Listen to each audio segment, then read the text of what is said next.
अत्यंत महत्त्वाची बातमी समोर येते। दिल्लीच्या जंतर मंतर या ठिकाणच्या आंदोलनामध्ये या परिसरामध्ये पुन्हा एकदा गोंधळ झाल्याचं पाहायला मिळतंय। दिल्लीच्या जंतर मंतर परिसरामध्ये पुन्हा एकदा गोंधळ झाल्याची माहिती समोर आली आहे। आपण बघतोय की गेल्या 36 दिवसांपासून दिल्लीच्या जंतर मंतर मैदानावर कॉकरोच जनता पार्टीच्या वतीने विद्यार्थ्यांचं आंदोलन सुरू आहे आणि आज 36व्या दिवशी दिल्लीमध्ये जंतर मंतर मैदानावर पुन्हा एकदा गोंधळ झाल्याचं पाहायला मिळतंय। एक अत्यंत महत्त्वाची बातमी येते दिल्लीवरून। दिल्लीमध्ये जंतर मंतरवर विद्यार्थ्यांचं जे आंदोलन सुरू आहे त्या आंदोलनामध्ये पुन्हा एकदा गोंधळ झालाय। आपण बघतोय की काल रात्रीपासून पोलिसांनी या ठिकाणी सुरक्षा व्यवस्था अत्यंत कडेकोट केली होती। फूड डिलिव्हरी संदर्भात देखील आज पोलिसांनी नवे नियम लागू केले होते।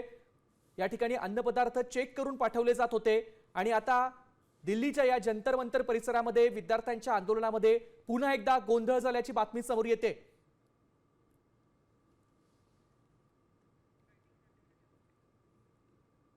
या ठिकाणी पुन्हा विद्यार्थ्यांच्या आंदोलनाला हिंसक वळण लागल्याचं पाहायला मिळतंय। दिल्लीमध्ये जंतर मंतर मैदानावरती विद्यार्थ्यांच्या आंदोलनामध्ये पुन्हा गोंधळ झालाय।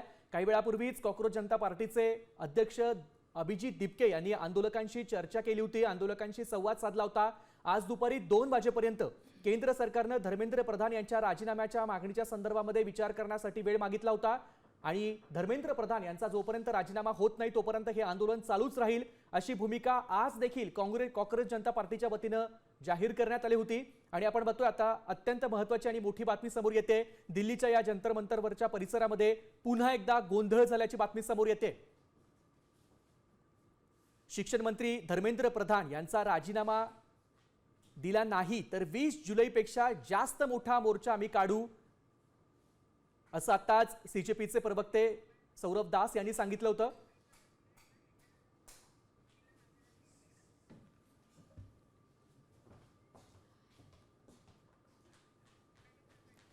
अत्यंत महत्त्वाची बातमी समोर येते। दिल्लीमध्ये जंतर मंतर या ठिकाणी विद्यार्थ्यांचं जे आंदोलन सुरू आहे या आंदोलनामध्ये पुन्हा गोंधळ झाल्याची बातमी समोर आली आहे। काही वेळापूर्वीच अभिजीत दिपके यांनी आंदोलकांशी चर्चा केली होती, संवाद साधला होता आणि देशभरामध्ये आज आंदोलन चालू आहे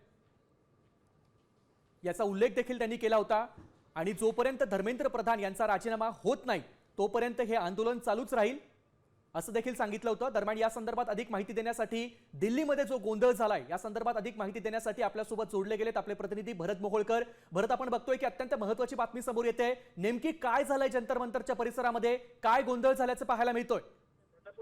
सुमित, आपण जर पाहिलं तर गेल्या 15 मिनिटांपूर्वी संसद मार्ग पोलीस स्टेशन कडून जो कॅनॉट प्लेसकडे जाणारा रोड आहे याच परिसरामध्ये आंदोलक आणि पोलीस आमने सामने आल्याचं पाहायला मिळालं। 15 मिनिटांपूर्वी ही घटना घडलेली आहे की ज्या पद्धतीने पोलीस आणि आंदोलक आमने सामने आल्याचं चित्र आहे। खरं तर थोड्याच वेळापूर्वी दिल्ली पोलिसांची प्रेस कॉन्फरन्स झाली होती। या प्रेस कॉन्फरन्समध्ये त्यांनी स्पष्टपणे सांगितलं होतं की आंदोलकांवरती आम्ही कुठल्याही प्रकारचा लाठीचार्ज करणार नाही, हे आंदोलन आम्ही शांततापूर्ण पद्धतीने हाताळणार। मात्र आता सध्या जर पाहिलं तर आंदोलक आणि पोलीस पुन्हा एकदा आमने सामने आल्याचं पाहायला मिळतंय। या ठिकाणी सौम्य लाठीचार्ज सुद्धा करण्यात आल्याचं पाहायला मिळतंय।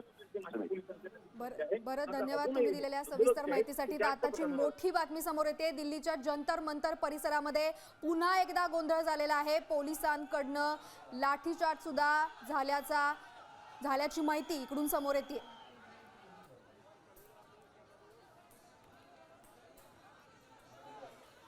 तर अभिजीत दिपके यांनी अगदी थोड्या वेळापूर्वी इकडच्या आंदोलकांशी संवाद साधला होता। हे आंदोलन सुरूच राहणार असं सांगितलं होतं।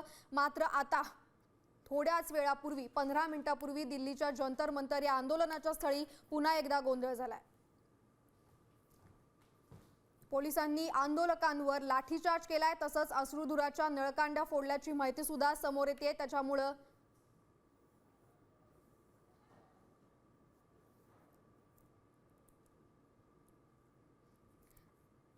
तर या परिसरामध्ये पुन्हा एकदा गोंधळ झालेला आहे। इकडे शनिवार रविवारी अभूतपूर्व गर्दी होईल असा अंदाज होता, त्याच्याप्रमाणे आंदोलक इथे जमायला सुरुवात झाली आहे आणि यामुळे दिल्लीच्या या परिसरामध्ये पुन्हा एकदा गोंधळ सुरू झाल्याचं समजतंय।